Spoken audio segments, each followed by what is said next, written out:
Se é para o Senhor, pode ser mais forte.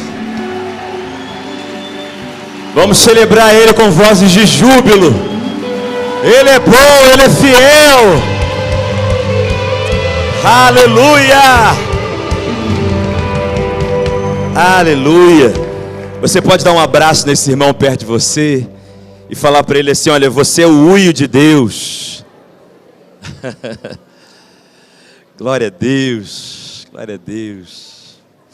Você pode se assentar por um instante. Eu acho que meu rosto já me denuncia. Eu estou muito feliz de poder estar aqui nessa família Poema, né? Essa graça de Deus que a gente tem sido tão abençoado, mesmo que distante, e principalmente pela vida do pastor de vocês, né? Aproveitando que ele está na casa para agradecer, para honrar a vida do pastor Leandro. Ele é, assim, uma pessoa muito querida. Estou pensando em levar ele para Belo Horizonte. Eu posso, gente? Tentei, amor, tentei.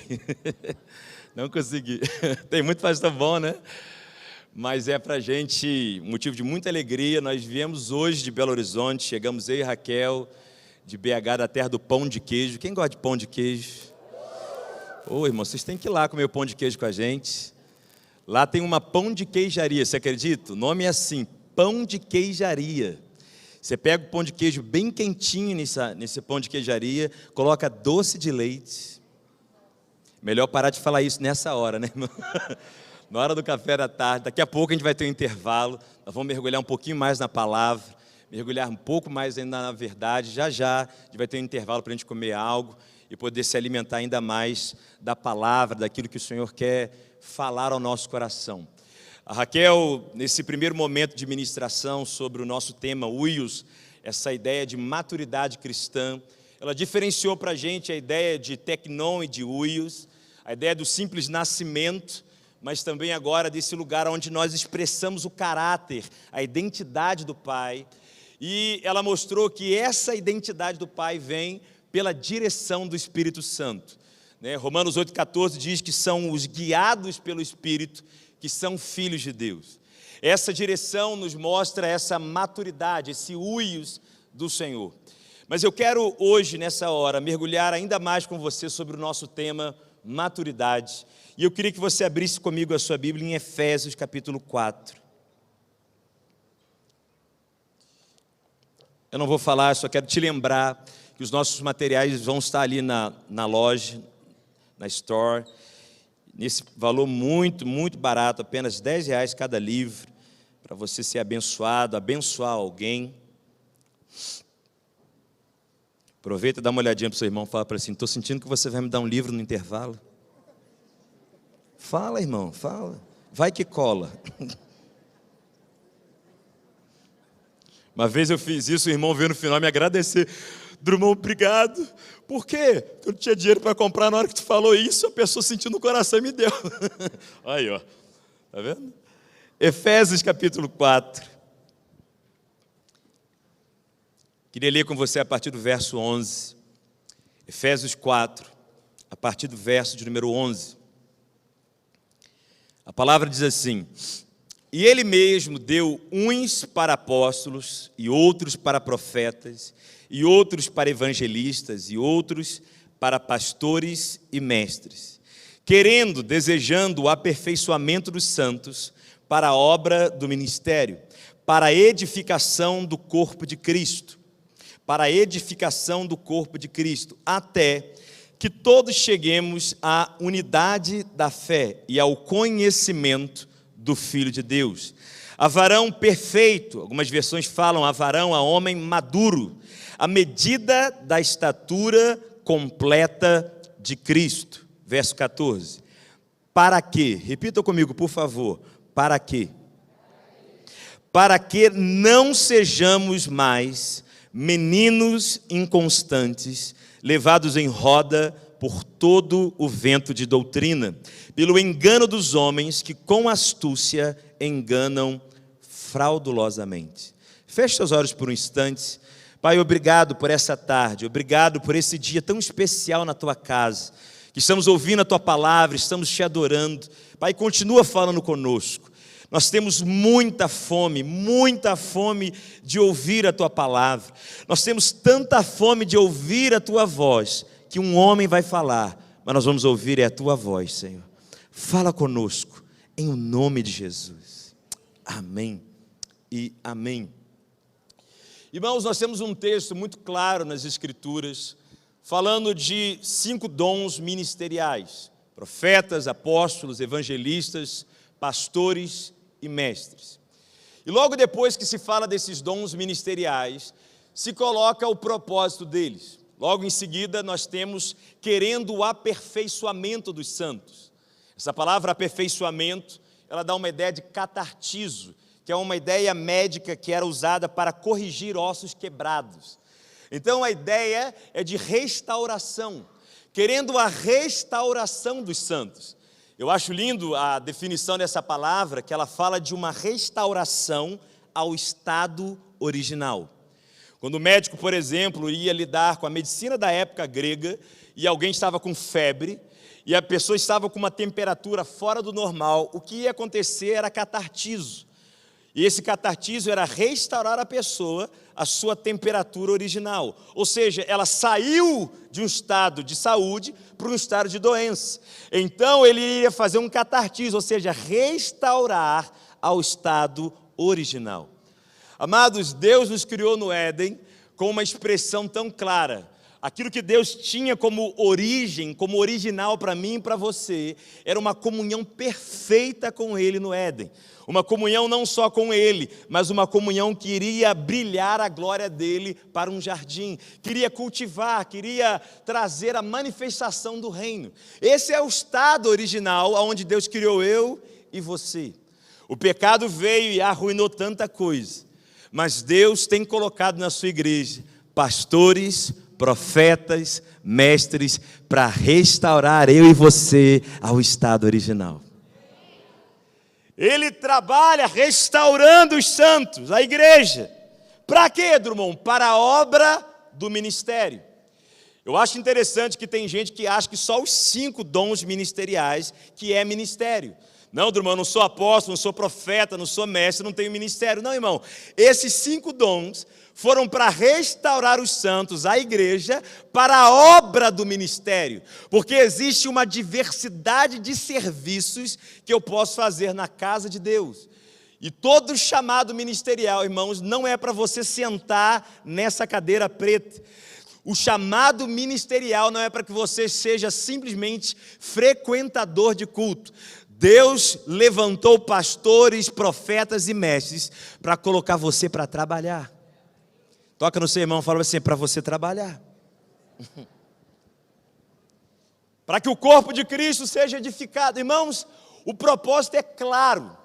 Querendo o aperfeiçoamento dos santos, para a obra do ministério, para a edificação do corpo de Cristo. Agora, se você olha tudo isso, irmão, você percebe uma coisa. É até que todos cheguemos à unidade da fé, diz o verso 13.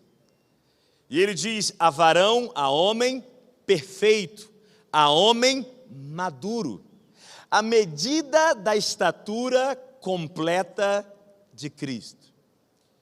Quando ele diz isso, irmãos, ele deixa claro que toda essa edificação para a obra do ministério, para o corpo de Cristo, tem um propósito. E eu fiz questão na leitura de pedir para você repetir o para quê. Repita comigo mais uma vez, para quê? Essa expressão no nosso português, ela indica propósito, finalidade. Por exemplo, eu estou aqui com o microfone para que eu possa falar essa mensagem para você. O propósito de eu estar com esse microfone, o para quê de eu estar com esse microfone, é para que eu possa trazer uma mensagem ao seu coração. Quando ele diz que ele colocou esses dons ministeriais na igreja, o Efésios 4, verso 14, ele diz assim, para que não sejamos mais meninos inconstantes. Eu não sei se você está pegando toda a seriedade disso. Por quê, Drummond? Porque Deus colocou dons ministeriais na igreja para não deixar nem eu nem você na meninice espiritual. O tempo de meninice terminou. Deus está levantando em Taubaté uma geração madura, irmão. Em nome de Jesus. Pastores têm vindo nesse altar, profetas têm vindo nesse altar, mestres da palavra têm vindo na Poema Church ministrar a palavra. Para quê? Para levar você a um lugar de maturidade. Esse é o propósito. Pensa bem, irmão, o profeta com toda a capacidade de revelação, com palavras inspiradas da boca de Deus, com palavras de conhecimento, com revelação do céu. O que Deus tinha em mente ao capacitar um profeta assim? Tirar homens e mulheres da meninice espiritual. A habilidade que Deus deu a um pastor de aconselhar, de cuidar, de apacentar, de pregar. Para quê? Para que a igreja seja madura. Mestres com uma unção do Espírito, para trazer os detalhes da palavra, a profundidade da palavra. Para quê? Para a igreja amadurecer. Irmão, Deus investiu pesado na sua maturidade. E tudo que a gente investe é porque a gente valoriza. Eu não invisto em nada que eu não valorizo. Se eu invisto na minha esposa é porque eu estou valorizando ela. Se eu coloco um investimento é porque há valor. É por isso que, irmãos, depois do novo nascimento, por favor, me escute. Olhar esse texto é ver uma coisa. Depois do novo nascimento, depois da sua salvação, o segundo maior desejo de Deus para o homem é a maturidade. Quem aqui quer viver a vontade de Deus? Levanta a mão. E o pé é para confirmar. Irmão, eu quero viver a vontade de Deus. Irmão, depois do novo nascimento, esse é o segundo maior desejo de Deus para o crente, que ele cresça, que ele amadureça. Tem irmãos que falam assim para mim: não, Drummond, depois de eu ser salvo, depois de eu nascer de novo, o maior desejo que Deus tem para mim é que eu seja batizado com o Espírito Santo e fale em línguas estranhas. Ô irmãos, eu creio que Deus deseja que você fale em línguas estranhas, mas repare uma coisa: a oração em línguas, diz a Bíblia, é para que você edifique, fala para mim, edifique a si mesmo. Peraí.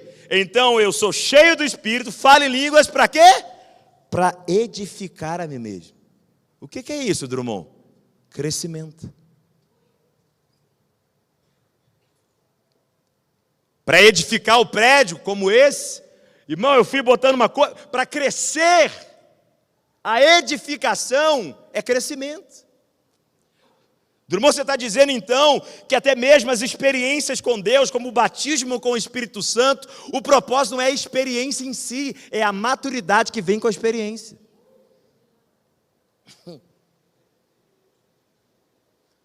Tem irmãos que se convertem e falam assim: não, pastor, depois de eu ser salvo, de eu não ir mais para o inferno, depois de eu ser salvo, pastor, o que Deus mais quer para mim é que eu seja abençoado.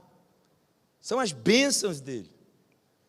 Irmãos, eu creio que Deus nos abençoa. Quantos creem que Deus abençoa? Opa, todos nós, né? Eu creio que Deus abençoa, mas me escute. A maturidade está sempre antes da bênção. Por quê, Drummond? Porque muitos de nós perdemos as bênçãos por falta de maturidade. Quantos aqui são pais e mães? Só os pais e mães, levanta a mão, deixa eu ver vocês. Rapaz, ó. Pais e mães, imagina a cena. Seu filho de 5 anos de idade vira para você e fala assim: papai, mamãe, eu quero uma Ferrari para dirigir em Taubaté.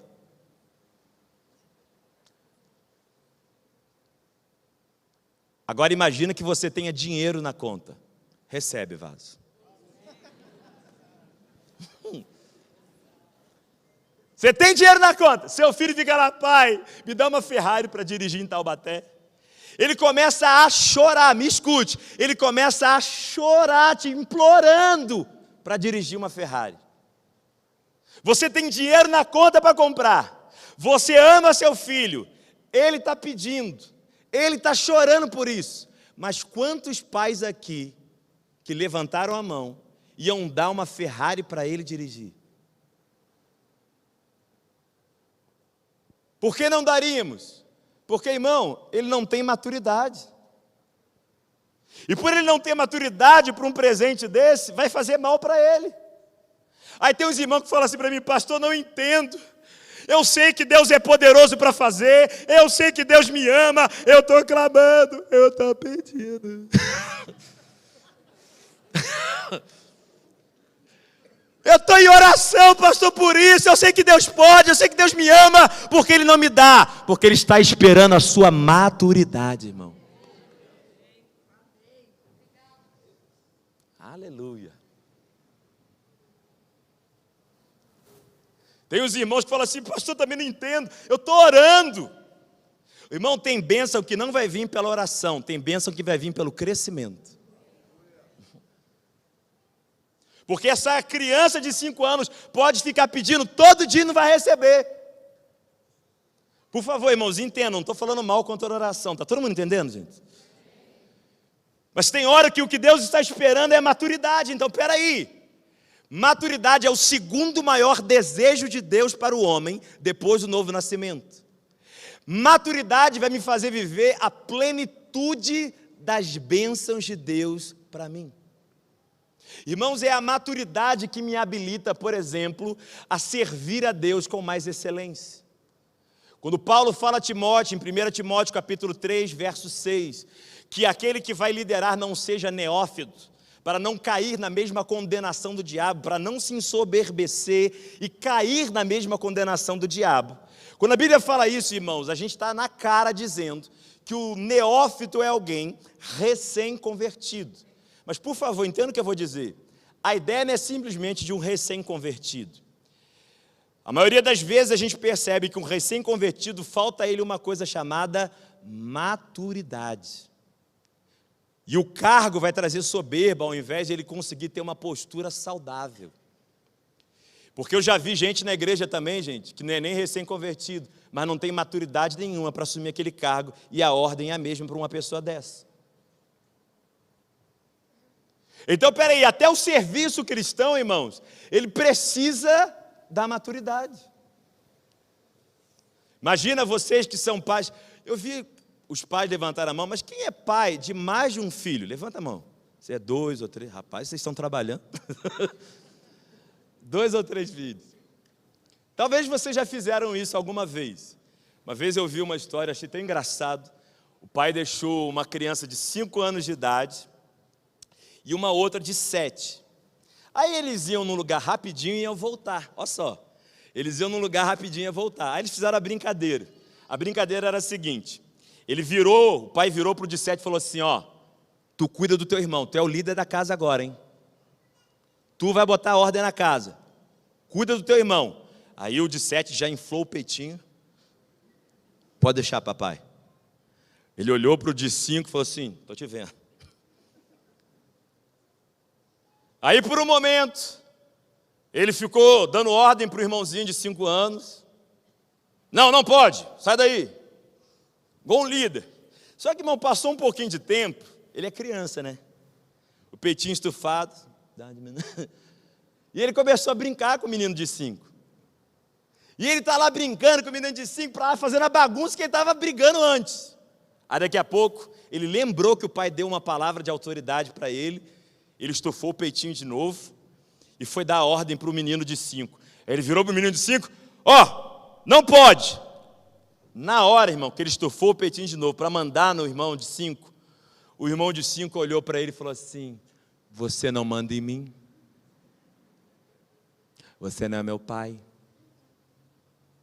Sabe por quê, gente? Meninos não respeitam meninos na liderança.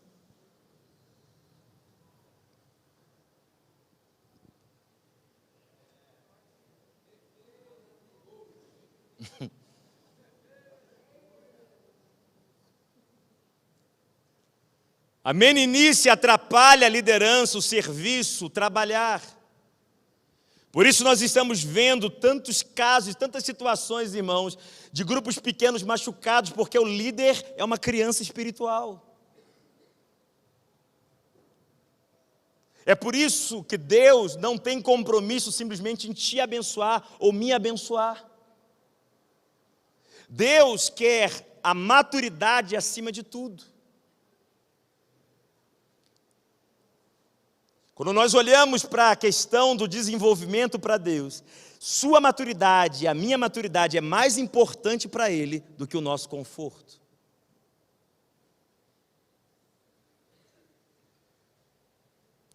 Eu lembro de uma mãe também tão engraçada contando que ela levou a filha dela, pequenininha, pela primeira vez no colégio. E eu achei o jeito que ela contou tão engraçado. Porque ela disse assim: Drummond, eu fui levar ela no colégio. Era a primeira vez que eu ia deixar minha filha sem a minha presença. Ela disse que ela levou a criança na escola, deixou na mão da tia. Aí ela contando: Drummond, na hora que eu deixei na mão da tia, ela começou a chorar igual uma doida. Mas ela esperneava. Ela dizia: mamãe não vai, eu não quero ficar, mamãe não vai, eu não quero ficar. E a tia tentando segurar. E a mãe, olhando aquela cena, começou a ficar assim emocionada. Era a primeira vez que ela estava deixando e a filha dela ainda pegou pesado. A filha dela falou assim: mamãe, não me abandona. Não me abandona, mamãe, não me abandona. E ela chorando ali: não, fica aí, filha. E ela saiu. E ela falou que ela chorava de cá e a filha de lá. E ela contando que quando ela entrou no carro, ela chorando, ela pensou: não, é duro, mas é necessário. É duro, mas a minha filha vai crescer. A minha filha vai amadurecer. Amado, tem hora que Deus nos deixa na escola. A gente fala assim: Senhor, não me abandona. Não me deixe. E a gente acha que não está doendo nele, irmão. Dói nele sim, ele nos ama. Mas a nossa maturidade está na frente do nosso conforto, irmão. Toca no seu irmão e fala assim: sua maturidade tem que estar na frente do seu conforto. Irmãos, olha isso aqui comigo. É o segundo maior desejo de Deus para o homem. Deus colocou 5 dons ministeriais para a igreja amadurecer. Deus dá experiências para a igreja amadurecer. Deus dá bênçãos, a plenitude das bênçãos deles está em amadurecer. Para servir tem que amadurecer. Deus lida com o nosso conforto para que haja maturidade. Irmãos, maturidade é muito importante. Ser um uios de Deus é muito importante. Isso é tão importante, irmãos, eu quero fazer 2 momentos com vocês. Esse primeiro momento que eu quero ver com você é sobre como ser maduro. Depois do nosso break para a gente comer algo, que a gente vai voltar mais adiante, nós vamos ver o que é ser maduro. Esse primeiro momento nós vamos aprender como chegar nesse lugar. Porque a gente às vezes fica falando: meu Deus, eu quero ser um uios, eu quero ser uma pessoa madura. Como chegar nisso?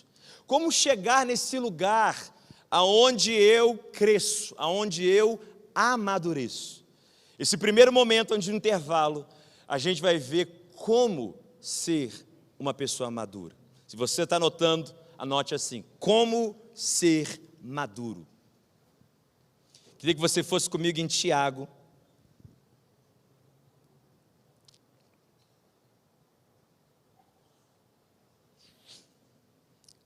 Tiago, capítulo 4.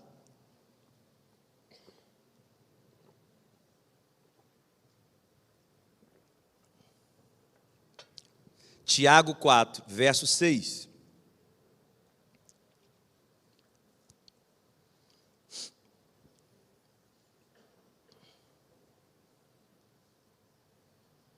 A palavra diz assim: antes ele dá maior graça. Portanto diz: Deus resiste ao soberbo, mas dá graça a quem, gente? Aos humildes. Mas vamos entender uma coisa.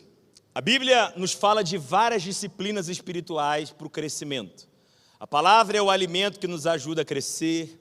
A oração é fundamental. A oração é crucial. A comunhão com os irmãos. O ensino da palavra através de uma liderança.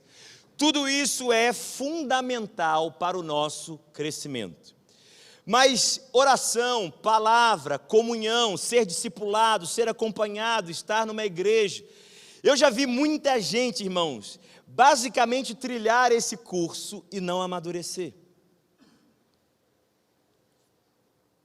Eu já vi gente que vem à igreja todo domingo, eu já vi gente que tem leitura bíblica, eu vi gente que já ora, que busca a Deus, mas você olha para a vida dessa pessoa, é um mistério que eu queria agora revelar, que essa pessoa não cresça. Embora envolvida nas coisas que dão para ela crescimento espiritual e maturidade, é impressionante como a pessoa parece não crescer. Quando Paulo disse em Corinto que é Deus quem dá o crescimento, Paulo nos apontou diretamente para Deus. Quem dá o crescimento é Deus. Só Deus é capaz de dar o crescimento. Só Deus é capaz de conceder graça para que alguém cresça. Só Deus é capaz de fazer alguém imaturo na fé crescer para a maturidade. Interessante que as pessoas distorcem tanto o que Paulo disse ali.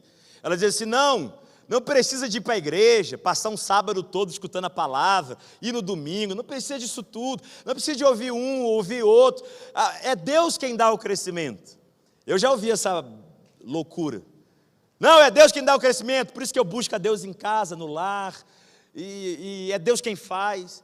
Só que essa pessoa esquece, né? É Deus quem dá o crescimento. Mas quando Paulo falou isso, antes ele disse, eu plantei, Apolo regou, e quem deu o crescimento foi o Senhor. Como é que Deus vai fazer crescer o que nem Paulo e nem Apolo plantaram e regaram na tua vida?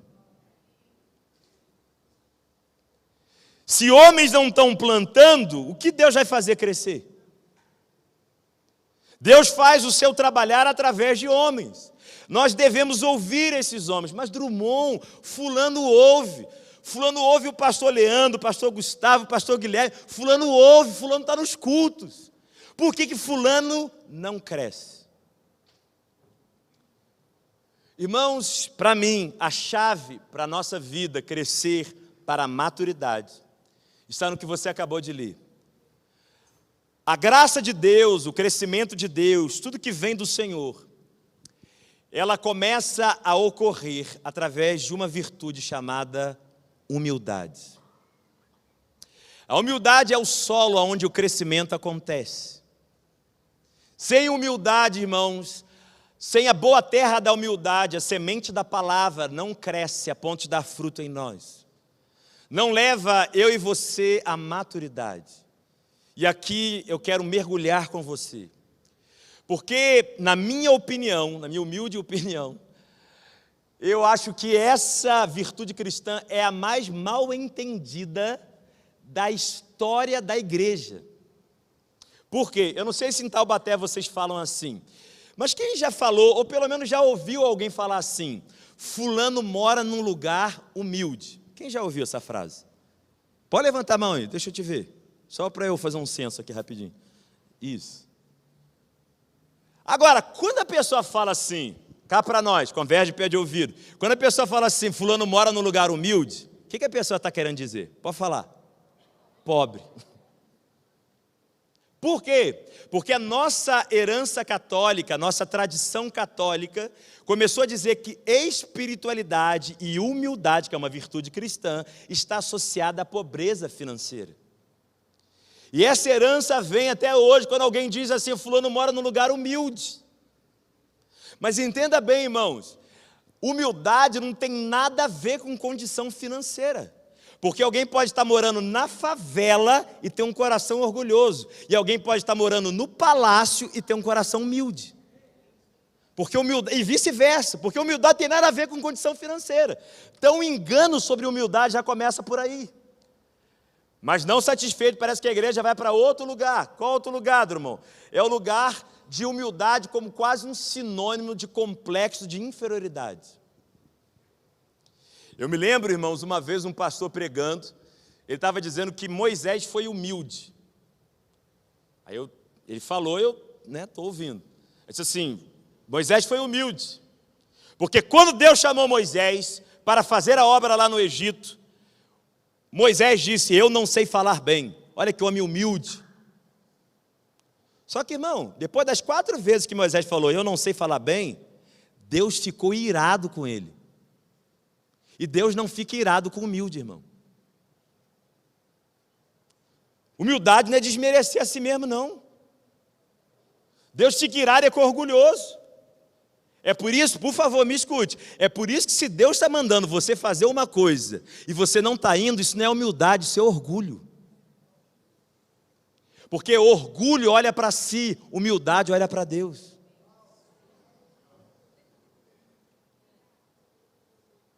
O que Moisés tinha que ter dito para Deus? Deus, eu não sei falar bem, mas se o Senhor está mandando, eu vou obedecer, porque é o Senhor quem manda. É ou não é? A humildade até olha o seu limite, mas ela contempla o poder ilimitado de Deus, irmão. Aí a pessoa fica desmerecendo assim, desmerecendo o dom, é um senso de inferioridade. Ô gente, olha para as pessoas na Bíblia, se você vai ficar assustado com gente que quase disse não para o chamado. Citei Moisés, né? Moisés falou, não sei falar bem. Chega Jeremias, ele falou assim, não passo de uma criança. Chega Gideão, ele fala assim, tem 12 tribos, da minha tribo, das 12, a minha tribo é menor. Das famílias da tribo aqui, a minha família é a menor dessa tribo que já é menor. E eu sou o menor dessa casa. Ó, é muito menor. E quase esses 3 disseram não para o chamado, porque eles estavam desvalorizando a si. Agora, Moisés se transformou no libertador de Israel, Jeremias num grande profeta, Gideão num grande juiz. O que você está deixando de ser por se julgar inferior?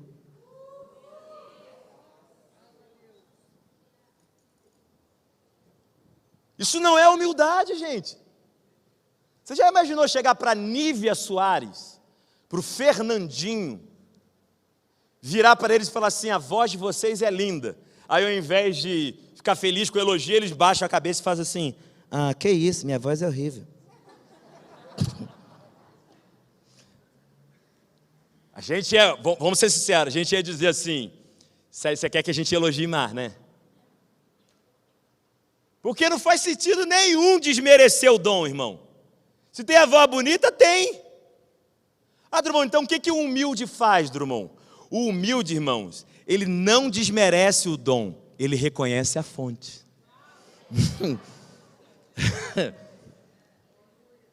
O humilde, quando é elogiado, ele fala assim, glória a Deus. Por quê? Porque ele sabe que quem deu o dom foi Deus. Então esse autodesprezo não é humildade. Isso é senso de inferioridade. O humilde até reconhece o seu limite, mas anda naquilo que Deus diz. Eu acho que vocês já estão reparando uma coisa. Uma pessoa humilde, irmãos, ela está para ouvir a Deus mais do que para ouvir a si mesma. Ela está mais para ouvir o que Deus diz do que para ouvir a si.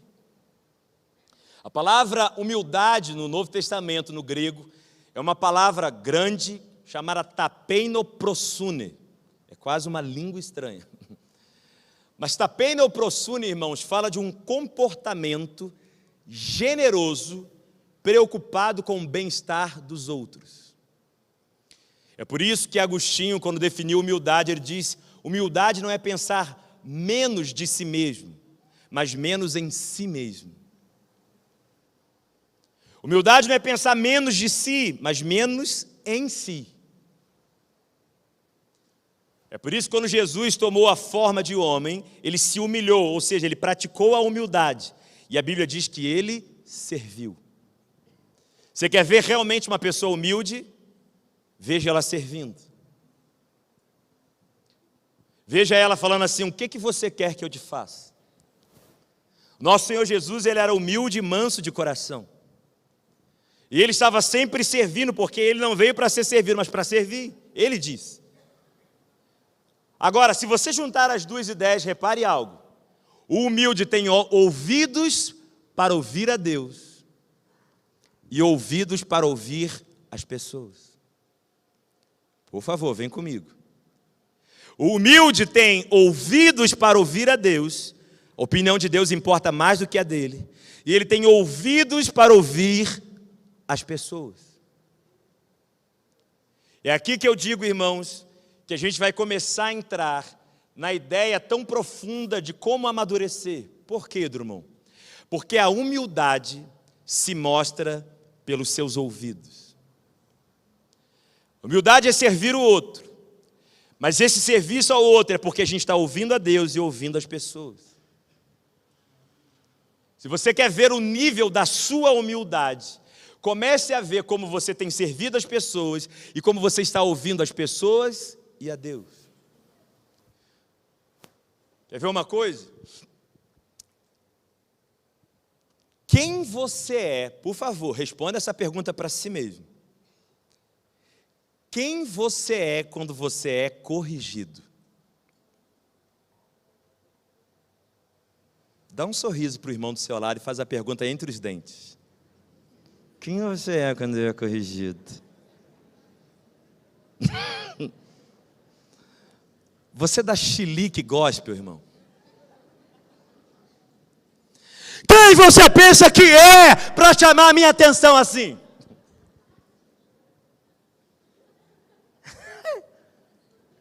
O orgulhoso, pode, irmão, se o humilde é pronto para ouvir a correção, o orgulhoso, irmão, ele dá chilique. Ele não aceita a correção de jeito nenhum. Agora, amado, entenda uma coisa.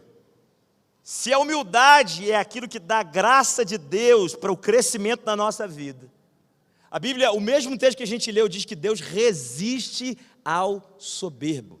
A palavra resistir é um termo militar que indica armar um exército contra. Deus arma um exército contra o orgulhoso. Aí você fala, poxa, Drummond, por que Deus trata assim uma pessoa soberba? Porque, irmão, entende uma coisa. Você e eu erramos. Eu e você erramos. Pode ser em várias áreas, diversas áreas. Agora, por favor, entenda uma coisa. Mesmo errando, mantenha um coração humilde. Por quê? Porque se alguém vem chamar a sua atenção porque você falou demais, mas você tem um coração humilde, você vai falar, eu falei demais mesmo. Estou errado. Se você roubou e vem alguém chamar a tua atenção e falar assim, cara, você não pode roubar, crente tem que ser honesto. Aí você, falei mesmo. Por quê? Porque o humilde está pronto para ouvir, para reconhecer o erro e para mudar. Agora, vai corrigir uma pessoa orgulhosa, que falou demais. Aí você chega para a pessoa e fala assim, cara, você não pode falar tanto assim, o cristão tem que ser mais comedido. Agora vem me dar lição de moral. Você está cheio de mistério agora. Está se achando agora espiritual. Cara, você não pode roubar, isso não é de Deus, tem que ser honesto. E tu nunca roubou nada na vida. Eu já vi, tu roubou o coração da tua esposa.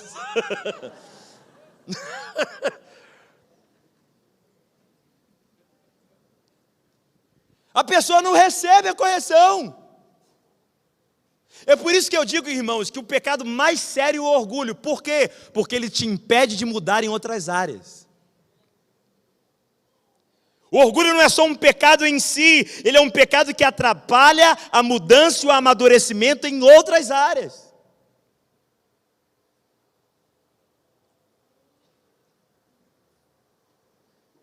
É tão sério, escuta bem o que eu vou dizer, que Deus diz assim, Tiago 4,6, Deus resiste, né, esse termo militar para armar um exército contra. Deus resiste ao soberbo, mas dá graça aos humildes. Irmão, o verso 7, Deus diz assim, olha, sujeitai-vos a Deus. Quem lembra do versículo? Sujeitai-vos a Deus e... Fala a nossa palavrinha, forte. E o quê? Resistir ao... A mesma palavra que ele disse para mim e para você, para resistirmos ao diabo, é a mesma palavra usada para que Deus resiste ao soberbo. Como disse a Raquel, aleluia. Você está querendo dizer, Drummond, que do jeito que Deus está mandando você e eu resistirmos ao diabo, é o mesmo jeito que ele resiste ao soberbo. Porque soberbo e diabo, irmãos, é a mesma malignidade.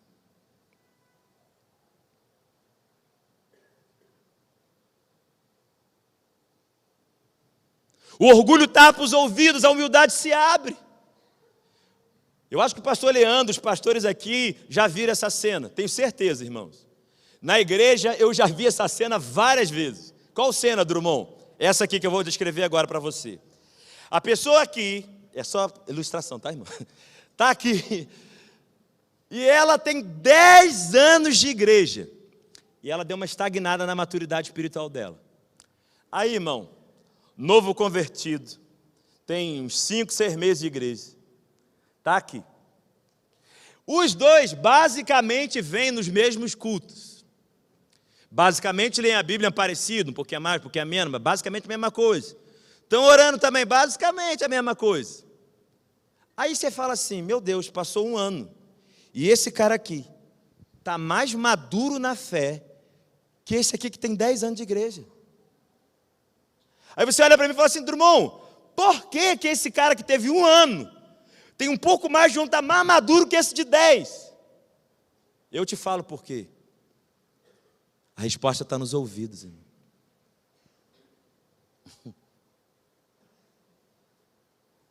Porque a Bíblia diz que a fé vem pelo e ouvirá. Se você parar de ouvir, você vai parar de crescer em fé.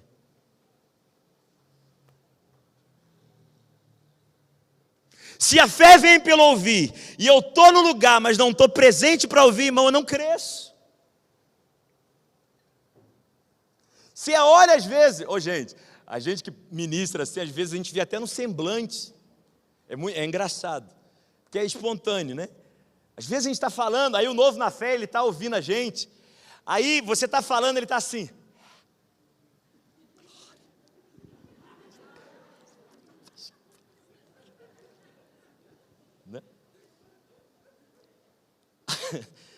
Aí você vê o velho de igreja, ele está assim. Logo, vamos para o intervalo logo, pô. Fome do caramba, cafezinho. Cara lerdo para terminar. Puxar minha sardinha. Aí você vê um crescendo mais rápido, por quê? Porque a recepção àquilo que ele ouve é maior. E quando eu ouço mais, quando meu coração é humilde para aprender, eu vou amadurecer mais rápido, irmão. É por isso que tem gente ouvindo os mesmos sermões e um parece que vai ficar ali naquele estágio de infantilidade, mesmo ouvindo um sermão maravilhoso. E o outro, irmão, através daquele sermão, foi uma chave para ele crescer. Humilde, qualquer pessoa, qualquer lugar, é uma sala de aula para ele aprender, irmão. Para o humilde, qualquer pessoa ou lugar é uma sala de aula para ele aprender. O orgulhoso já é seletivo. Eu prefiro Paulo. Eu prefiro Apolo. Paulo é mais legal. Irmão, um dia eu ainda queria encontrar com esses irmãos de Corinto. Falar assim, gente, sério que vocês preferiram Apolo do que Paulo?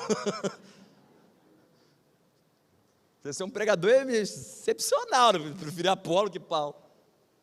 Orgulhoso é seletivo.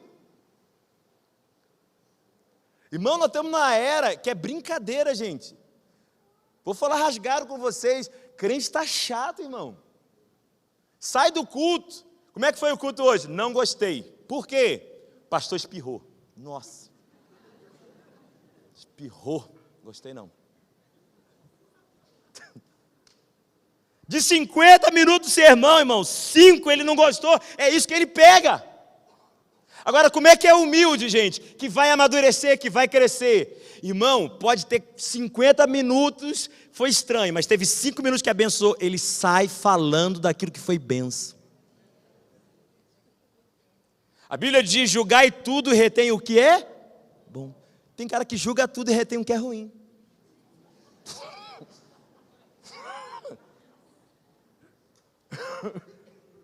Aí depois esse cara tem crise para dizer o seguinte, eu não estou amadurecendo. Claro, você é chato pra caramba.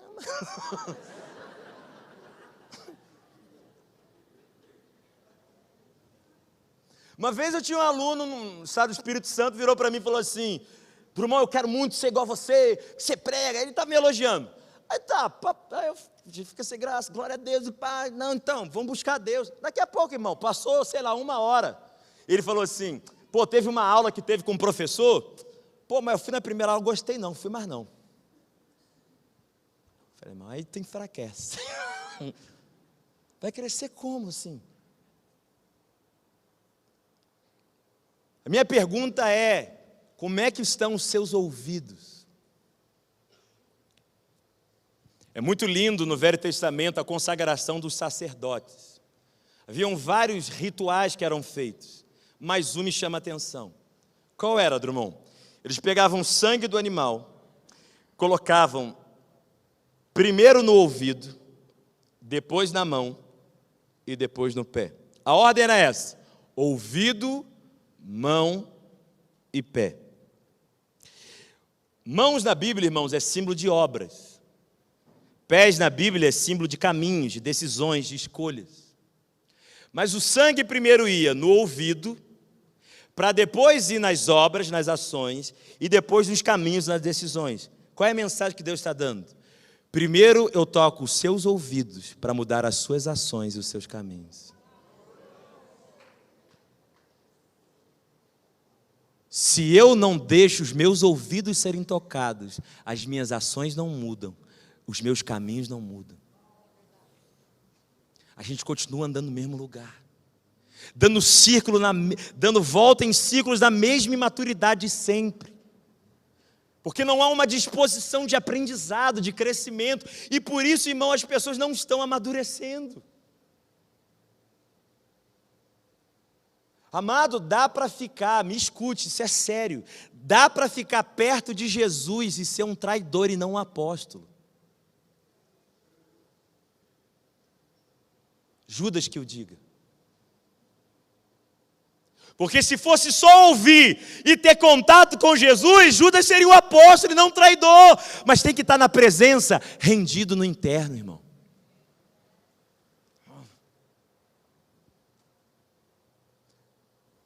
Eu creio que não, mas pode ter gente aqui me ouvindo, irmão, e pensando em outra coisa. E o que adianta estar ouvindo, mas o coração não está rendido, irmão? Não dá. Chegou o tempo do amadurecimento, e como ele se dá, Drummond? Com humildade para ouvir. Tem hora que a gente faz umas orações, irmão, a gente fala assim: Senhor, sonda o meu coração, vê se há em mim algum caminho mau. Aí, irmão, Deus ouviu essa oração e usou a boca da sua esposa para falar com você. E o que ela disse, Drummond? Que eu sou teimoso. Mas quando ela falou, tu respondeu o quê? Eu falei que teimoso é ela, teimosa é ela. Ô amado, às vezes é maridos que estão aqui, às vezes Deus está usando a boca da sua esposa para corrigir você. Aleluia! Mulheres, às vezes Deus está usando a boca do seu marido para corrigir você.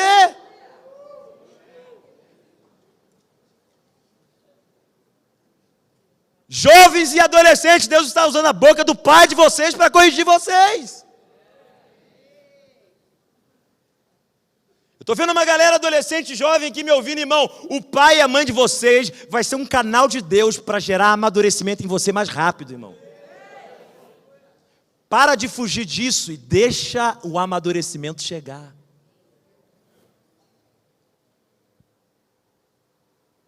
Aí tem os irmãos que falam assim: não, pastor, já estou aqui na Poema desde a fundação. Antes que Leandro Barreto existisse, eu já era.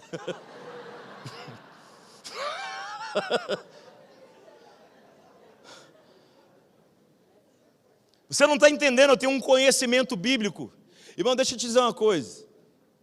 É apoiado num conhecimento já existente que os orgulhosos têm sido formados.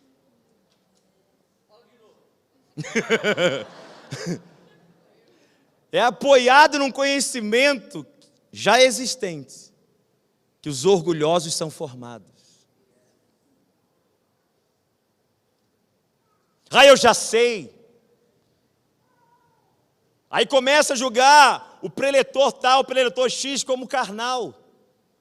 Irmão, quando um pregador carnal ministra na sua vida, você fica com a palavra ou você fica julgando o que ele diz? Ah, irmão, aí tu pegou pesado. Se ele é carnal, irmão, Deus usa até a boca de uma mula.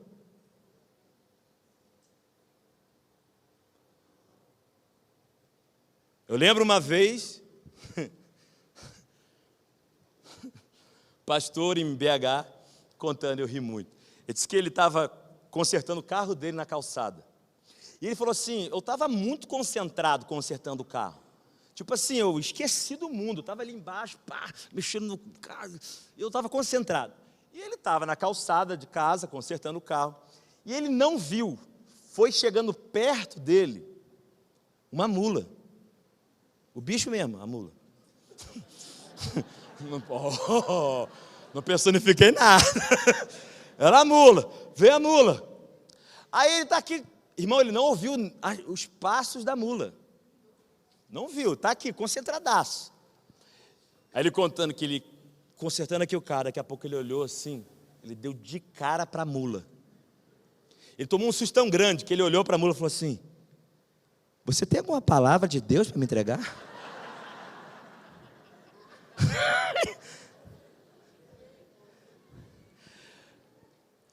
E ele disse algo que eu nunca mais vou esquecer, gente. Ele disse assim, um crente humilde tem que estar pronto para ouvir a palavra de Deus até de uma mula. Toca no seu irmão e fala assim, pode falar que eu te escuto, velho. Brincadeira, irmão. Só para descontrair. Brincadeira.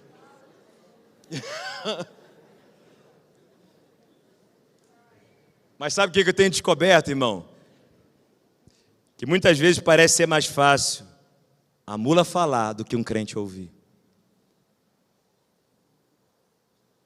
Até gente do mundo Deus usa para falar com a gente. Mas o coração tem sido às vezes tão resistente que o amadurecimento não chega. Como ser maduro, Drummond? Deixando o coração ser quebrantado, humilde.